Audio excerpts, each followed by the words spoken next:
Est-ce que tu as déjà eu l'impression de ne pas être assez légitime pour proposer tes services ou simplement partager tes connaissances? Le syndrome de l'imposteur touche les créateurs de contenu débutants comme expérimentés et c'est une sensation, une impression qui t'empêche vraiment d'avancer. Dans cette vidéo, j'aimerais tout simplement te donner mes conseils afin de t'aider à débloquer ton plein potentiel et aller de l'avant. Allez, c'est parti!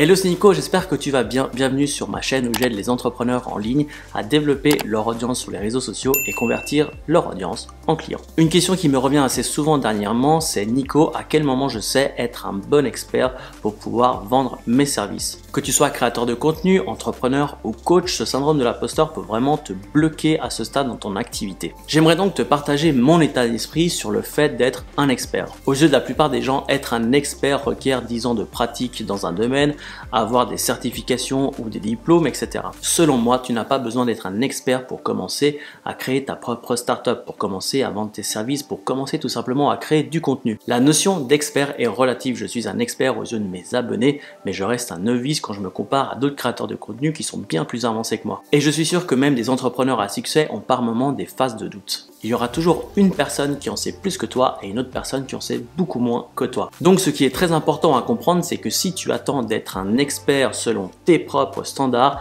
alors tu vas devoir attendre indéfiniment. Il est très important de réaliser que tout expert, peu importe le succès qu'ils connaissent aujourd'hui, ont commencé de zéro comme tout le monde. En revanche, ce qui sépare ces personnes à succès comparé à d'autres personnes qui stagnent, c'est tout simplement le passage à l'action. Ce passage à l'action est tout simplement conditionné par l'état d'esprit dans lequel tu es et la pression que tu vas te mettre au quotidien. Mon premier conseil est tout simplement de prendre conscience de tes connaissances. Comme je le disais avant, il y a toujours tout un tas de personnes qui en savent beaucoup moins de toi dans ton domaine. Quand j'ai commencé à créer du contenu sur cette chaîne, j'ai pu m'apercevoir au fil du temps que j'apportais de la valeur à des gens, que j'étais capable d'aider certaines personnes. Plus le temps passe et plus je reçois des questions et plus j'apporte une réponse à ces questions et plus je me rends compte de mes propres connaissances. Devenir un expert n'est donc pas quelque chose qui se fait du jour au lendemain, c'est quelque chose au contraire qui se fait au quotidien, jour après jour. Par exemple, si tu t'y connais en montage vidéo, crois-moi, il y a tout un tas de gens qui aimeraient apprendre de toi ou même faire appel à tes services. Si tu as réussi dernièrement à prendre 5 kilos de muscles, crois-moi qu'il y a également tout un tas de gens qui aimeraient savoir comment tu as fait, même si tu n'as pas un diplôme ou une certification dans le domaine. Donc s'il te plaît, évite d'écouter cette petite voix qui te rabâche sans cesse que tu n'es pas assez bon.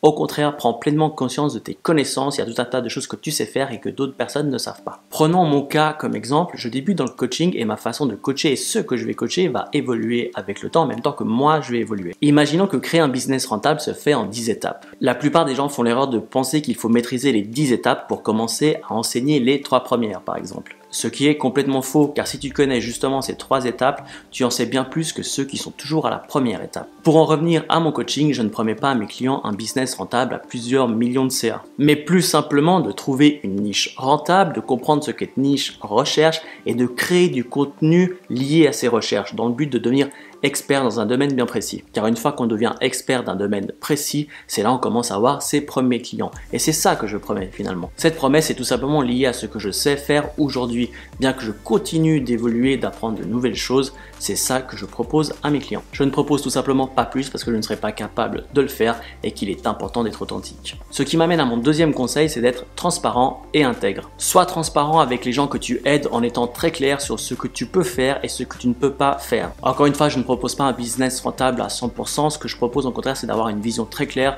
sur le contenu que tu souhaites créer, à qui il s'adresse et la stratégie de contenu que tu vas avoir autour de ça. De cette façon, j'évite ainsi le syndrome de l'imposteur, car à aucun moment je ne promets quelque chose que je ne saurais faire et donc je suis droit dans mes bottes. Je promets tout simplement des choses qui sont liées à mes connaissances. N'hésitez vraiment pas à choisir les personnes avec qui vous allez travailler dès le début de votre activité. C'est super important dès le début d'avoir un climat de confiance, d'échange avec tes clients. Et ce climat, je suis convaincu, il sera très dépendant de ta transparence sur justement ce que tu sais faire et ce que tu ne peux pas faire. C'est pourquoi j'ai également mis en place un système de candidature pour choisir mes clients. Et également, il y a une interview de 30 minutes gratuite dans le but de justement se connaître et de voir si on va pouvoir travailler ensemble. Pour tous ceux qui, comme moi, vendent leur expertise, on a beaucoup trop tendance à se mettre une pression énorme sur les épaules concernant les résultats de nos clients. Il est très important de comprendre que ces résultats vont également dépendre en partie du travail que va fournir vos clients. En effet, si je prends mon programme de coaching et je l'applique à 10 personnes différentes, je suis sûr que chacune des personnes atteindra des résultats différents. Tout simplement parce que chacun va travailler d'une manière complètement différente, chacun ne va pas s'impliquer au même niveau, chacun n'a pas le même temps libre, etc. Chacun n'a pas la même envie d'aller aussi loin que l'autre. Tout ça pour dire que tu ne dois pas te mettre une pression monstrueuse, que cette pression va affecter ton travail et va affecter à la fin les résultats de ton client. Mon troisième conseil pour commencer, pour débuter à devenir un expert est de tout simplement partager ta connaissance en ligne. Pour ma part, je privilégie les réseaux sociaux pour partager ces connaissances, c'est ce que j'enseigne sur cette chaîne, mais au final, peu importe là où tu souhaites partager tes connaissances, l'important c'est de le faire. En partageant ton savoir-faire, tes astuces, tes conseils, tu vas devenir un expert aux yeux de ceux qui apprécient ces conseils. Tu vas devenir un expert tout simplement parce qu'ils vont se rendre compte que tu en sais bien plus qu'eux. J'ai commencé cette chaîne en créant des vidéos un peu au pif, je te l'avoue, et c'est au bout d'un moment que certaines vidéos ont commencé à faire pas mal de vues, et c'est là où je me suis rendu compte que j'avais quelque chose à enseigner, qu'il y avait des gens qui en savaient bien moins que moi. Ce n'est pas quelque chose que j'avais prévu initialement, mais c'est pour ça que je me permets de t'en parler aujourd'hui. Le fait de créer du contenu à une audience bien spécifique va t'élever au rang d'expert à leurs yeux, c'est extrêmement puissant comme stratégie. Ensuite, il te faut trouver une niche bien précise. C'est un sujet que j'ai détaillé dans une autre vidéo, mais en gros, plus ta niche est petite, plus ce sera simple pour toi de te positionner comme expert de cette niche. Prenons l'exemple du fitness. Si tu crées des vidéos de sport, des programmes de musculation, je ne sais quoi, tu vas être face à une compétition monstrueuse parce que justement, c'est une niche qui est extrêmement grande aujourd'hui, extrêmement compétitive. En revanche, si tu commences à créer des programmes sportifs pour des femmes qui viennent d'avoir un enfant et qui souhaitent retrouver leur ligne, là, c'est une audience très spécifique. Là, ça va être beaucoup plus simple pour toi de te positionner en tant qu'expert parce qu'il y a beaucoup moins de gens qui créent du contenu sur ce sujet bien spécifique. Quand tu te lances, le plus simple est vraiment de choisir une niche très petite. Plus elle est petite et plus ce sera simple pour toi de te positionner en tant qu'expert parce qu'il y aura beaucoup moins de compétition tout simplement. Au début, ma niche n'était pas du tout claire pour moi. Je parlais tout simplement de ce qui me passait par la tête, notamment tout ce qui était entrepreneuriat et réseaux sociaux. Et avec le temps, j'ai commencé à me focaliser sur tout ce qui était entrepreneur en ligne, comment développer une audience, comment convertir cette audience en client. L'engagement que je reçois auprès de mes vidéos est beaucoup plus élevé. J'ai plus de vues rapidement, j'ai plus d'abonnés au jour le jour.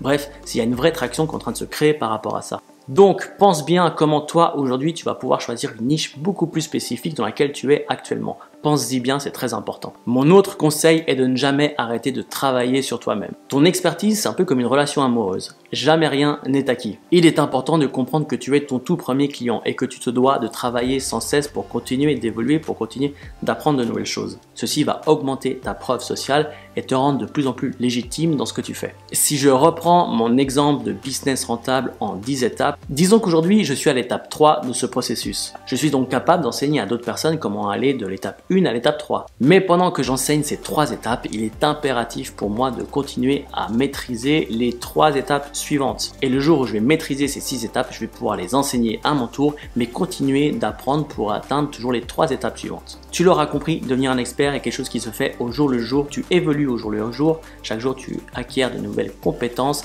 et chaque jour tu vas beaucoup plus loin dans ton activité. À ce stade de la vidéo, tu auras bien compris que tout ce dont tu as besoin, c'est un point de départ. Que si aujourd'hui tu es sur la case de départ et que tu ne sens pas légitime pour aller de l'avant, crois-moi, tu vas rester sur cette case indéfiniment. Devenir un expert est un voyage qui commence quelque part mais dont la destination est complètement inconnue. Et c'est ce parcours qui t'enrichit et qui va te permettre d'enseigner à d'autres personnes. Donc lance-toi aujourd'hui si ce n'est pas encore fait, car vraiment l'expertise est quelque chose de relative par rapport à tout ce que les gens autour de toi savent ou ne savent pas. À toi d'avoir une vision claire, à toi d'avoir cette humilité de te dire aujourd'hui je suis là, je suis capable d'enseigner ces choses-là, mais pour continuer à évoluer, je vais devoir apprendre tout un tas de choses. J'espère que cette vidéo a pu t'aider ou te débloquer, car crois-moi, ça touche pas mal de gens, ça touche les créateurs confirmés comme les débutants. Il y a pas mal de gens qui sont bloqués à cause de ce fameux syndrome de l'imposteur. Il y a des moments où on ne se sent pas à l'aise de faire certaines choses, on ne se sent pas capable ou d'avoir la légitimité. Si tu veux en savoir plus sur le plan exact que j'ai mis en place pour devenir l'expert dans mon domaine d'activité,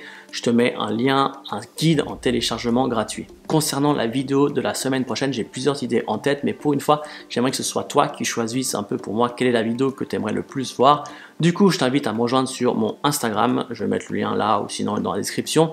Et tout simplement, je poserai une question au début de semaine et puis, suivant le retour des sondages, et ça sera la vidéo de la semaine. D'ici là, comme d'habitude, prends soin de toi. À tout bientôt. Ciao.